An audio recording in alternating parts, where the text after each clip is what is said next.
Hello good morning to all.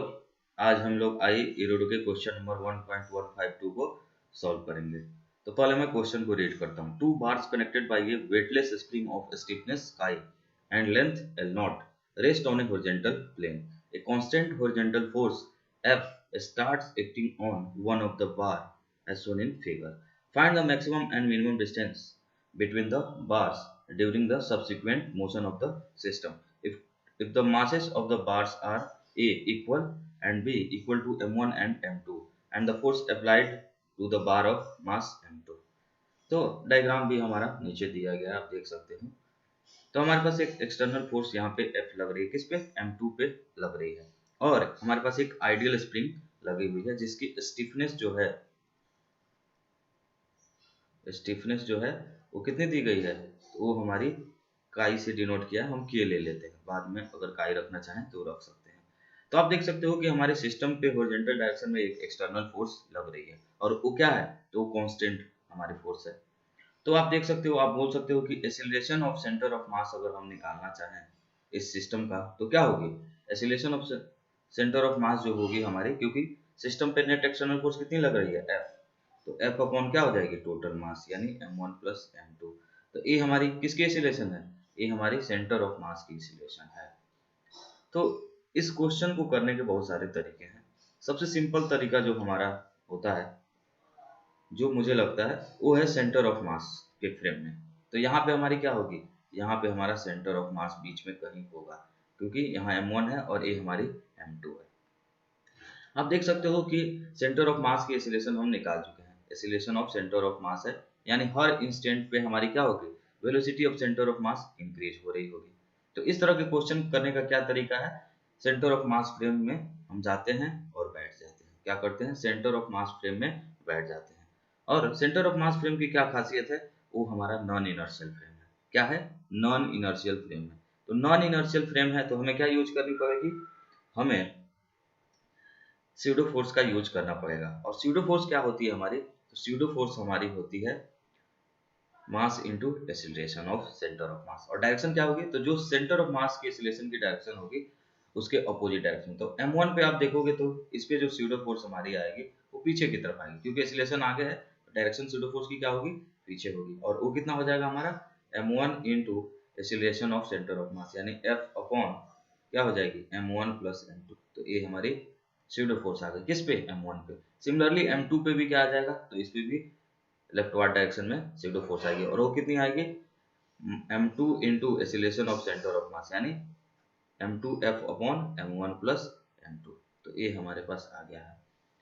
अब आप देख सकते हो कि कुछ इस तरह की सिचुएशन है। अगर मैं कुछ टाइम के बाद का कंडीशन ड्रॉ करूं या दिखाने की कोशिश करूं तो कुछ इस तरह से हमारी सिचुएशन होगी। और नेट फोर्स मैं दिखा लेता हूं किस पे? तो दोनों मासेस पे, यानी दोनों बार पे हम अपना दिखा लेता हूं। तो ये हमारे पास m1 है और ये हमारी क्या है? m2 है। तो ये हमारी m1 एंड ये हमारी m2। नेट फोर्स अगर आप देखोगे तो इस पे क्या लग रहा है? राइटवर्ड डायरेक्शन में F और लेफ्टवर्ड डायरेक्शन में क्या लग रही है? m2f upon m1 plus m2। जब माइनस करोगे तो कितना बच जाएगा? आप देख सकते हो ये हो जाएगी हमारी F m1 upon m1 plus m2। और ये किस फ्रेम में? तो ये सेंटर ऑफ मास फ्रेम में, ध्यान रखना आप लोग। और यहाँ भी क्या होगी? तो ये होगा F m1 upon m1 plus m2। ये हमारे पास हो गई। और हमारा स्प्रिंग अभी किस में है? तो ऑब्वियस बात है, नेचुरल लेंथ उसकी कितनी दी गई है? L नॉट दी गई है। ध्यान रखना यहाँ पे हमारी क्या है? तो सेंटर ऑफ मास है, और सेंटर ऑफ मास के फ्रेम में हम लोग सारी कहानी को कर रहे हैं। ये हमारे पास है। अब यहाँ पे अगर m2 पे फोर्स देखोगे तो क्या लगेगा? ये हमारी F m1 प्लस m2 ये लगेगी, और साथ ही साथ कुछ टाइम के बाद जब ये इलोंगेट होगी स्प्रिंग तो स्प्रिंग फोर्स भी आ जाएगी। सेम हमारा m2 पे भी होगा, F m1 प्लस m2। ये हमारे पास क्या होगी? ये हमारी फोर्स होगी लेफ्टवर्ड डायरेक्शन में, किस पे? m1 पे। साथ ही साथ एक स्प्रिंग फोर्स भी टाइम के साथ आ जाएगा। और आप देख सकते हो कि अभी हमारी स्प्रिंग फोर्स कितनी लग रही है इस सिचुएशन में? तो अभी इस सिचुएशन में m2 पे भी स्प्रिंग फोर्स 0 है और m1 पे भी स्प्रिंग फोर्स 0 है। क्या रीजन है? क्योंकि कोई एक्सटेंशन हमारे स्प्रिंग में नहीं हुआ है या कंप्रेशन नहीं हुआ है। अब आप देख सकते हो जब ये F m1 upon m1 plus m2 लगेगा तो स्प्रिंग हमारी क्या होगी? इलोंगेट होगी। और इलोंगेट होगी तो कुछ टाइम के बाद हमारी क्या हो जाएगी? कुछ ऐसा एक्सटेंशन होगा जब हमारी नेट फोर्स M2 पे 0 हो जाएगी, यानी स्प्रिंग फोर्स किसको बैलेंस कर देगा, Fm1 upon M1 plus M2 को बैलेंस कर देगी। और इसी को हम लोग क्या बोलते हैं, इसी को मीन पोजीशन बोलते हैं। क्या बोलते हैं, मीन पोजीशन। लेकिन क्योंकि हमारा जो Fm1 upon M1 plus M2 अभी तक, इसके पहले तक क्या थी, स्प्रिंग फोर्स से बड़ी थी, यानी स्प्रिंग फोर्स पे डोमिनेट कर रही थी, तो यहाँ तक आते आते उसने कुछ काम किया होगा जिस कारण से यहाँ पे क्या आ जाएगी, काइनेटिक एनर्जी M2 को मिल जाएगी। और वो काइनेटिक एनर्जी ऑब्वियस सी बात है कुछ डिस्टेंस आगे जाके खत्म हो जाएगा, यानी यहाँ पे वेलोसिटी फिर हमारी क्या हो जाएगी, जीरो हो जाएगी। सारी कहानी किसके फ्रेम में है, सेंटर ऑफ मास फ्रेम में। अब यही हम लौटते हैं, तो यहाँ भी आप देख सकते हो केवल कौन सी फोर्स है, M1 पे, तो वो है हमारी Fm1 upon M1 plus M2। कुछ दूर आगे जाएगा, स्प्रिंग हमारा जब इलोंगेट हो जाएगी, नेट फोर्स क्या हो जाएगी M1 पे भी जीरो होगी, तो ये M1 के लिए क्या हो जाएगी, ये हमारी मेन पोजीशन हो जाएगी। क्या बोलते हैं, मेन पोजीशन या इक्विलिब्रियम पोजीशन, जो भी आप बोलना चाहते हो। और तब तक हमारे M1 के पास भी क्या हो चुकी होगी, वेलोसिटी आ चुकी होगी।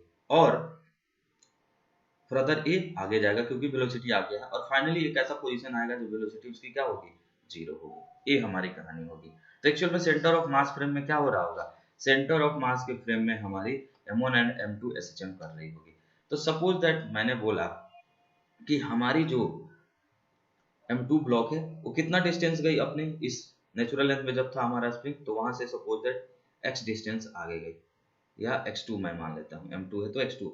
और फिर फर्दर क्या होगा, वेलोसिटी जीरो और स्प्रिंग फोर्स डोमिनेट हो जाएगी Fm1 अपॉन M2 पे, फिर A आएगा और A हमारा ऐसे लौट के फिर आएगा, और इसको हम बोलते हैं एक साइकिल। और ये साइकिल हमारी चलती रहेगी ऐसे ऐसे सेंटर ऑफ मास पे में। और फिर इसके साथ क्या होगा, तो ये भी हमारी आगे गई होगी, तो मान लेते हैं नेचुरल लेंथ में स्प्रिंग थी, उसके आगे कितना गया, तो इसको मैं ले लेता हूँ x1 आगे गई, और x1 आगे गई। फिर क्या होगा, यहाँ पे वेलोसिटी जीरो, लेकिन स्प्रिंग फोर्स डोमिनेंट, तो फिर अपनी तरफ खींचेगा और ये हमारी इस तरह से आएगी, और एक कंप्लीट साइकिल हो गया M1 का। और इस तरह से हमारा सेंटर ऑफ मास फ्रेम में क्या हो रही होगी, एसएचएम कर रहा होगा। तो ये हमारी सिचुएशन होगी।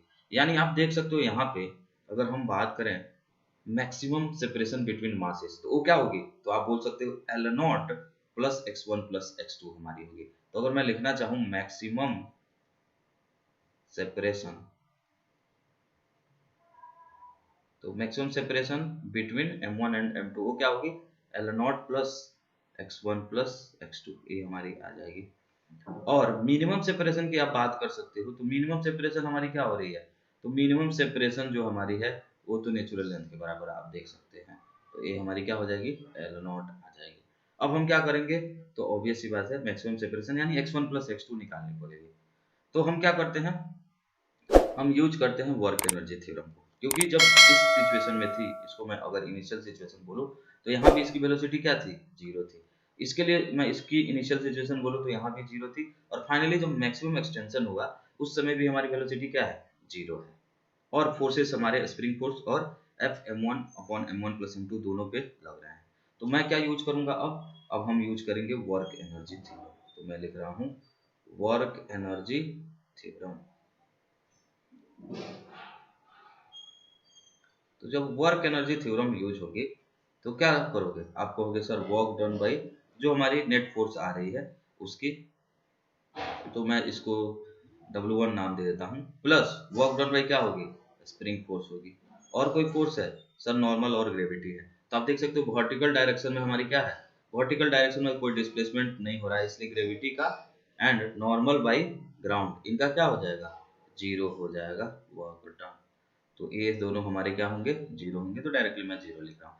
केवल वर्क डन बाई क्या होगा, Fm1 upon M1 plus M2 वाली फोर्स दोनों ब्लॉक पे काम कर रही होगी। तो अगर आप M1 पे वर्क डन देखोगे तो आप देख सकते हो M1 हमारी क्या हो रही है, तो M1 पे फोर्स भी हमारी लेफ्टवार्ड लग रही है और उसका डिस्प्लेसमेंट भी कितना हो रहा है, तो x1 से डिस्प्लेसमेंट लेफ्टवार्ड नहीं हो रहा, तो वर्क डन क्या होगी, पॉजिटिव होगी। तो आप क्या लिखोगे, displacement x1 into force directly हम लगा रहे हैं, तो वो हमारा Fm1 upon M1 plus M2 हो जाएगी। तो ये हमारा पॉजिटिव वर्क डन हुआ। सिमिलरली अगर आप देखोगे M2 को, तो M2 पे भी फोर्स किधर, राइटवार्ड लग रही है, Fm1 upon M1 plus M2, और डिस्प्लेसमेंट कितनी है, तो राइटवार्ड डायरेक्शन में ही x2 है, तो डायरेक्टली हम लिखेंगे क्या, x2 into Fm1 upon M1 plus M2, ये हमारे पास आ गई। और क्या होगा, तो work done by spring force, क्या लिख सकते हो, work done by spring force. तो आप देख सकते हो initial potential energy minus final potential energy, ये हमारा क्या होता है, work done by spring force. तो आप लिखोगे तो K/2, और इनिशियल कितना था, कोई इलोंगेशन या कंप्रेशन नहीं थी, तो 0 का square initial potential energy, minus final potential energy K/2। अब वहां पे काई दिया गया K को, कोई बात नहीं, लास्टली हम लोग रख लेंगे अगर जरूरत पड़ेगी तो। और यहाँ पे कितना होगा, तो आप कहोगे सर x1 प्लस x2 का एक्सटेंशन हुआ है स्प्रिंग में, तो स्क्वायर इक्वल टू क्या होगी, चेंज इन काइनेटिक। तो इनिशियल काइनेटिक एनर्जी भी हमारी 0 थी, माइनस फाइनल काइनेटिक एनर्जी भी हमारी क्या होगी, 0 होगी। तो कुछ इस तरह से हमारे पास आ गया।